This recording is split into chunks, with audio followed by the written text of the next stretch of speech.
السلام عليكم ورحمة الله تعالى وبركاته. كما راكم تشوفوا في التصاور هذو تم حرق فرنسا عن بكرة أبيها. هذو التصاور كانوا بعض الناس، كانوا بعض الخونة يتمنوها تكون في الجزائر. هذا الدمار وهذا الحريق كانوا يتمنوه يكون في الجزائر. نحكي على جزائريين اللي عايشين في الخارج، هاطلهم فاتحين اللايف ويديروا في الفتنة وحابين الجزائر تتحرق بهذا الشكل. مي ربي ساطر البلاد وتحرقت البلاد اللي لازم تتحرق. المهم الجماعة اللي راهي في فرنسا وراهي يتكافح وراهي تشعل في النار وراهي وكأنها راهي تبرد لنا في قلوبنا. احنا هنا في الجزائر راهي تبرد لنا في قلوبنا. الشيء اللي يشعل الهيه ويتحرق الهيه تقول رانا مفيدين. عم بك راكم فكرتونا في حرب التحرير، راكم فكرتونا في الشهداء، الله يفكركم في الشهداء، بارك الله فيكم. احرقوا جدها الحلو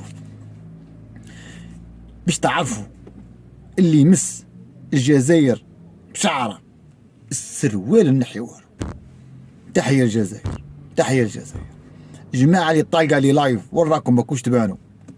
احنا كنا على بالنا بلي انتم خونة من اول يوم خرجتوا تحكيو كيما زيطوط وطهاري المازدا و على بالنا بلي خونة. بصفتي عسكري سابق نفهم في الامور هذه، نعرف اللي حب بلاده. ما لقري عندنا مشاكل في البلاد، ما لقري محتاجين في البلاد. ما يلحقش بينا الامر وين نحرقوا البلاد، وين نقسموها، وين نديروا حرب اهليه. تحية الجزائر يا ودي، الجزائر عندها رجال الدين الربة يا وراهم بردنا قلوبنا. فرنسا حياتها كاملة وهي حابة باللي تكون الجزائر فرنسية وأن الشعب أيضا يكون فرنسي درجة ثانية. من 1830 لحد الساعة ما دارت والو، الفكر تاعها ما دار والو. بقينا جزائريين وبقينا أحرار.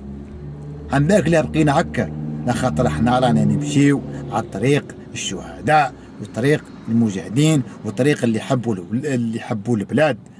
يا بالتوفيق تبونا وبالتوفيق شنقريحة. وتحية الجيش الوطني الشعبي وتحية للشرطة وتحية للدرك الوطني. يا وتحية الجزائر اليوم وغدوة، وإن شاء الله بربي نقريو ولادنا الأمور هذا. أنا بني نقريه ونطلعو باش يموت على الوطن. تحية الجزائر وجماعة اللي راهي في فرنسا بالتوفيق. ونعاودوها لكم، اللي يلعب لنا باستقرار وأمن الوطن السروال نحيوه له. تحياتي.